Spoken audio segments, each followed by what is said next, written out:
Hello, our most developed student. My name is Confident and welcome to our 24-minute lesson. This is the ultimate guide in maths, science, career guidance, as well as a sneak peek in my personal experiences. This is a channel that is designed with you in mind. Let us dive into today's lesson. Hello, our most developed student. My name is Confident and welcome to our career guide. And in today's session, I thought of bringing you a controversial topic, and maybe it might be handy to you, or it might be of help to your friend. You can share it with someone or to your parents. You can actually make them listen to this if ever you are one of the people who feel like this makes sense to you. Now, the question or the statement says, if I drop out from high school, can I still obtain my matric certificate? Now, maybe someone would have loved to say, maybe I should have said, if I dropped out. Let's say you already dropped out. So if I dropped out, not drop out, because it's like I'm advocating for people to drop out. I'm not advocating or I'm not encouraging you to drop out, but what if someone already has dropped out? Or for argument's sake and being controversial, what if I encourage you to drop out from your high school? And the question is, will I still obtain my matric certificate? So this is what I just want to discuss. It's a quick video that I want to discuss with you so that you can just look at the options that you have. It's not only the high school route that you have to depend on. There are many different ways except high school now that you can still obtain your matric. Now let's look at the one that I think I'm advocating for, that I think I'm preferring for. So let's picture, as I said, out of controversy, let's picture a young man, and this young man, let's say he is how many years old, or young woman, let's picture not like that. Is a young man or a young woman here. Okay, let's picture to be in grade 8. Let's say you're in grade 8 already, and grade 8 is around what, 15 years, can be around 15 years old, right? 8, 9, 10, 11, 12, 15, or you're around 14 years old. But let's say then you have in grade 8 you are 14 years old. I think that makes sense.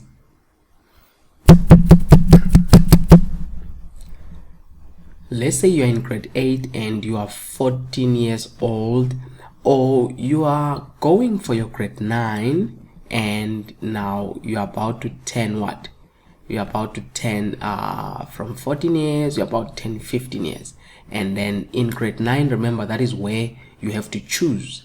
That's when most of you, when you're in grade 9, you come to a kind of a 3 choice in high school. And it's either you take the commercial stream, commerce, or you take the science stream, or you take the general stream. These are the common ones, but for technical schools there is also a different set of streams that you can take. But the general ones, it's a commerce, the science, and the general stream that you can take. But now, what if you don't want to follow this scenario and you're trying to say, is there something that I can do already at grade 9 that can directly put me into my career? This is the part now. Can I automatically go to my career at the same time still obtain my what? Obtain my matric. Because the key part is, without matric, guys, it is going to be difficult for you to get a job. Now, all of you, you need, I repeat, you need a matric, because without the matric certificate, it becomes a bit tricky for you whenever you're applying for a job. It doesn't matter. You can have a career, maybe you're an artisan, or you qualified as maybe a boiler maker or a welder or an electrician, but without matric, whenever they say send your CV, the first thing they want to see is your matric, then your qualification, because the minimum requirement is a matric certificate. Now, what do? Can you go through your career as early as this age? 15 years old, you are 15, can I directly go through my career? Because when you're in high school, it's not really a career when you're choosing the science, the commerce, and the general stream. You are still in the what? In the academic. This is the academic part. They call it the academic stream. So you are still doing your academics. But what if I want to go through the career part? That's where now I say, if you are a student and you happen to be doing your grade 9, and I'm just saying to parents now, if you have a child who's in grade 9 and they're about to go for grade 10, I will encourage, it is okay at this stage to allow your child to drop out. The department actually will be introducing very, very, very soon the GEC, General Education Certificate. You see, there will be a national exams that will be written so that students can now obtain the General Education Certificate at grade 9, which will actually make them to drop out, in a formalized way. I'll say drop out in a formalized way. What am I trying to say? Then students at this stage, they'll be able to choose, they call it the 3-stream model here, where they will continue with the academic stream. In the academic stream here, I'll say much about the GEC certificate. This is the academic, and then they will follow the TVET, and then they will follow some occupational courses, occupational. So this is coming soon. But now, before we focus on this one, what am I encouraging? I'm back to this student who says, I don't want to follow the academic. I don't want to follow my high school. I feel like I'm a hands-on person, and I feel like I want to do something which has got a practical component, and being hands-on, I learn better by doing. So parents, allow your student to drop out and then introduce him to what? To the TVET college. Right? When you introduce him to the TVET college, the good thing is you are introducing him early. Remember, this student, we say it is around 15 years and turning what? Turning 16 years. So introduce him to the TVET college. Now, when you're introducing him to the TVET college, what you are introducing him is the NCV, National Vocational Training.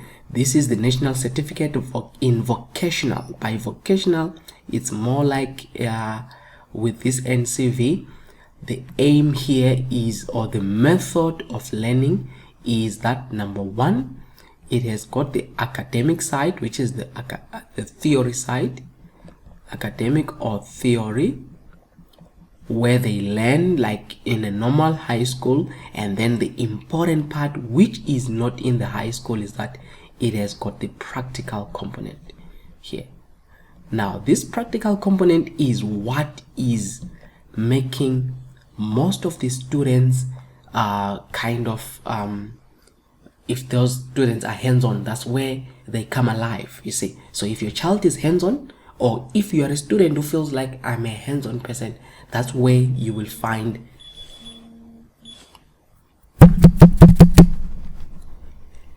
if you are a student and you say I'm more hands-on than theory or academic, that's where you will come alive in this scenario when it comes to the practical component. Now, the NCV, depending on what you'll be doing, there is, let's talk about the engineering for usually, because this channel usually focuses on pure maths. Let's talk about the engineering side. The engineering side, guys, of the NCV, it has definitely the practical component. This comes with workshops. You have workshops here, and in the workshops, that's where you'll be doing the actual part of that, whether it's a course or of that program.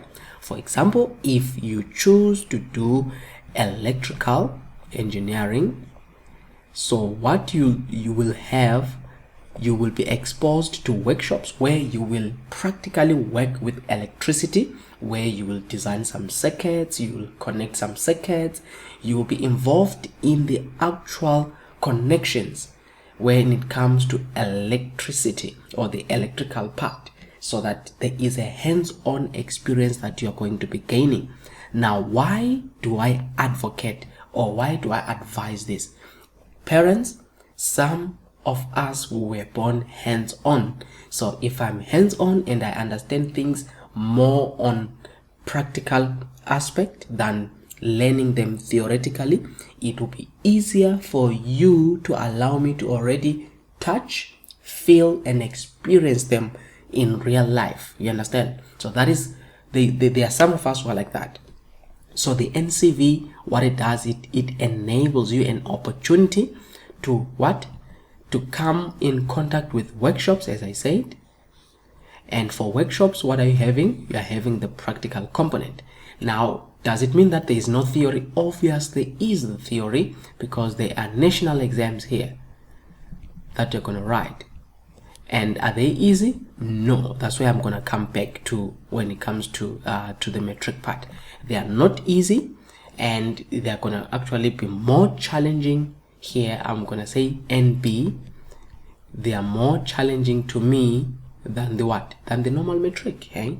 It's more challenging. But okay, let's come back to this child who says, I prefer the practical component. So here you'll be doing the actual part of the job practically you'll be learning the course. And how long does it take? In this practical component, we have got 3 years of what? Of being exposed in practical. As you say, there is level 2, NCV level 2, NCV level 3, and NCV level 4. In level 4, that's when you get your final certificate. Now let's come back to this part. When you're writing the exams, you're going to write the exam for the entry here. Your entry is what? Is NCV level 2. That is the beginning. And this NCV level 2, it is what? It is equivalent to grade what? It's equivalent to grade 10. You see that? And then from NCV level 2, you pass, you progress to NCV level 3. Now, don't forget, these are what? These I'm doing here, they are national certificates. National certificates, as I said here. You see that I did mention here that they are national certificates. Now, let me just show you an example of one. You see, this is a national certificate from Umalusi.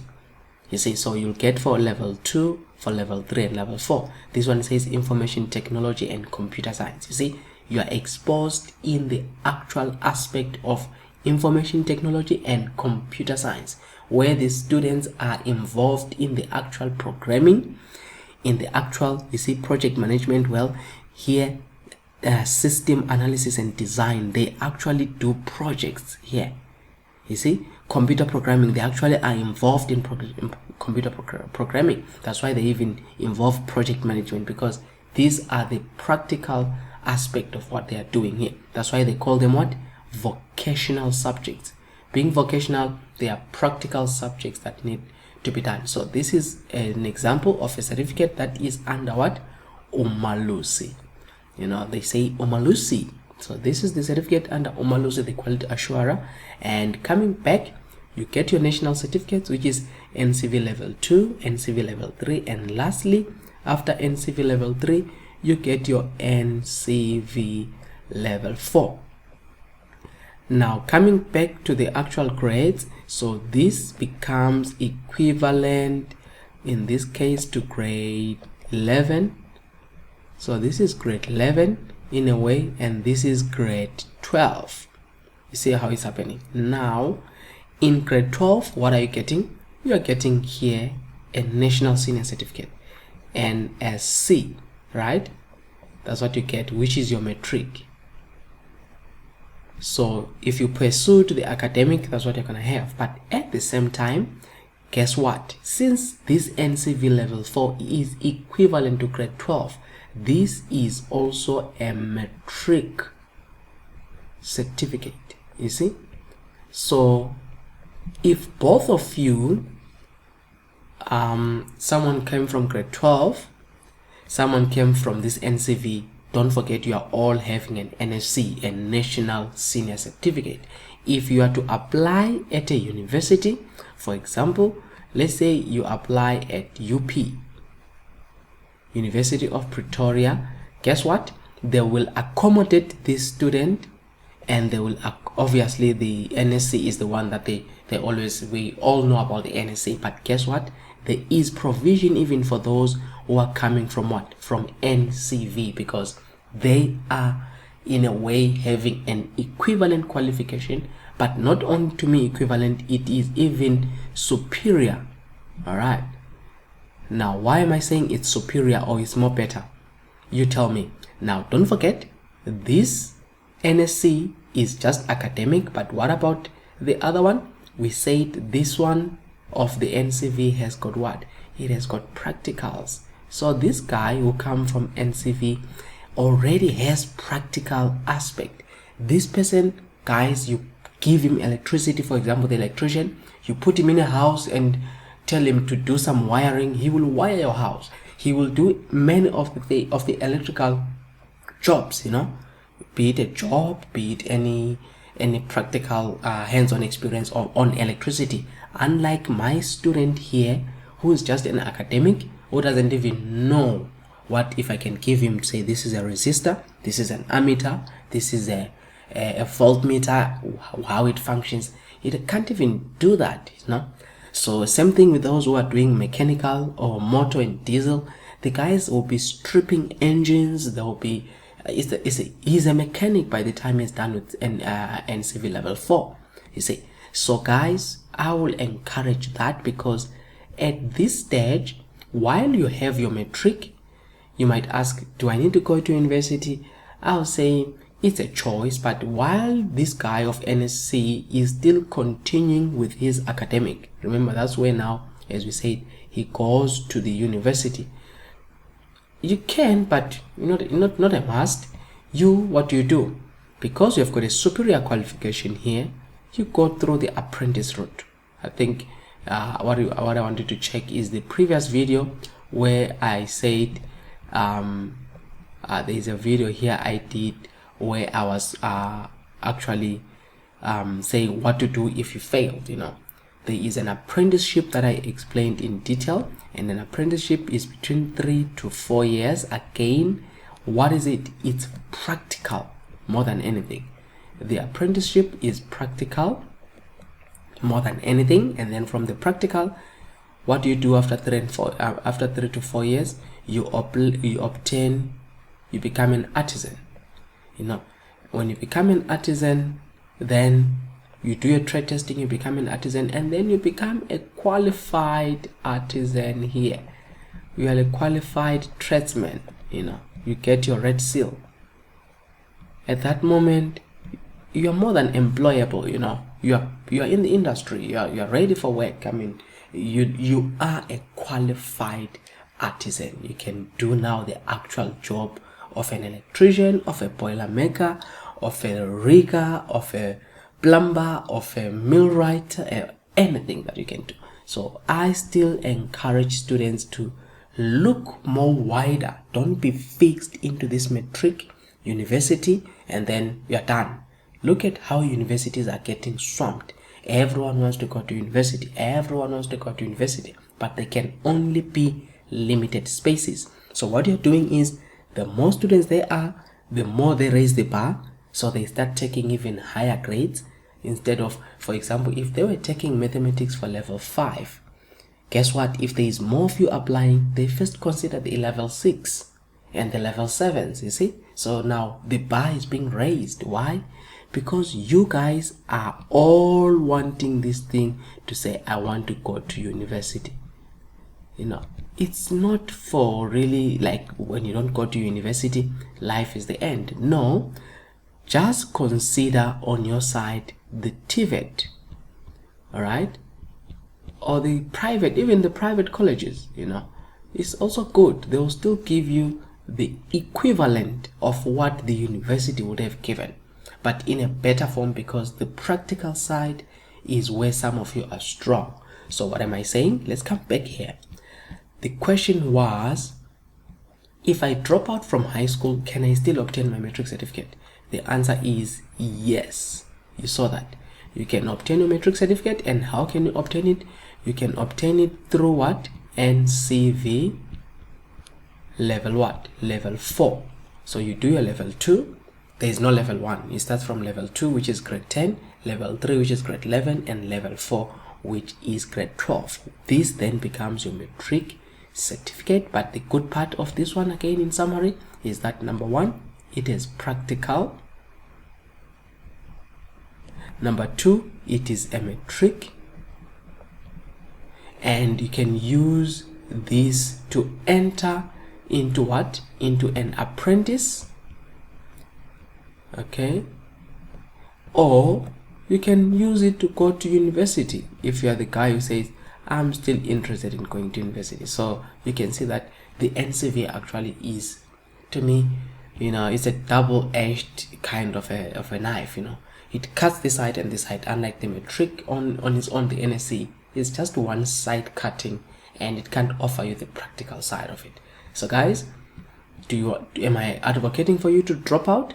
I say, parents, if you can see that your child is more hands-on, don't allow them to be frustrated with this high school, only to discover that in high school you allow them to go to grade 12. So now they're in grade 12, and then in grade 12 they get low marks. You have done everything for extra classes and everything, they get low marks, and guess what? You now take them to what? To NCV. What a waste of time. Why couldn't you take them when they were still here in grade 9? You see, if you're able to see it, you could have seen it in grade 9. You save them 3 years of frustration. That 3 years of frustration, you can take it in here to say, my son, my daughter, instead of these 3 years, why don't I save you your frustration? And in 3 years time, you are now having a qualification under NCV. It's just a thought, it's just an advice. It's as I'm rooting for you guys, and as I want every one of you to get good grades. I did go to university, by the way. I've got an honors degree in applied chemistry. So obviously you might ask me to say, but you went to university, why are you not encouraging in the university? It's because I've seen that it's not the ultimate. It's not like from the university you become the most successful person. There are some who are actually sitting at home being university graduates because they can't even find a job. J-O-B. Why? Because universities are more theory than practical, and you find the guys who went through this artisan route, they are actually in demand. They are changing jobs after jobs after jobs. They're even advising the university graduates now. So guys, what am I advocating? I'm saying if you're the university type, go to university, go and do the best that you can. You're going to be successful. But if you feel like I'm a practical guy, just guys, don't waste much of your time. Even if you know that you're getting A's, go and get A in the NCV. But guess what? The practical will be also there, and you are as good as a guy who will still land in the university. I hope this was of help to you. But don't forget to leave me your comments, your suggestions, your ideas. Do you think this is something that you can apply? Do you think it's helpful? If so, just drop your comments. Remember, this is the channel that has you in mind, and it's for mathematics, it is for science, and a little bit of my personal experiences as well as career guidance. That's why I bring these career advices time and again. Join me again next time, where I will be also profiling some universities, showing you some of the new careers of the future. You guys mustn't be stuck in the old to say what you want to be, and the only question you can think of is, I want to do engineering. You don't even know what type of engineering. You need to know the new careers of the future, because some of the careers that we are having today, they are becoming obsolete, meaning they are becoming extinct, meaning they are not going to be existing in the near future, and you are the new generation that must take advantage of this future. Thank you guys.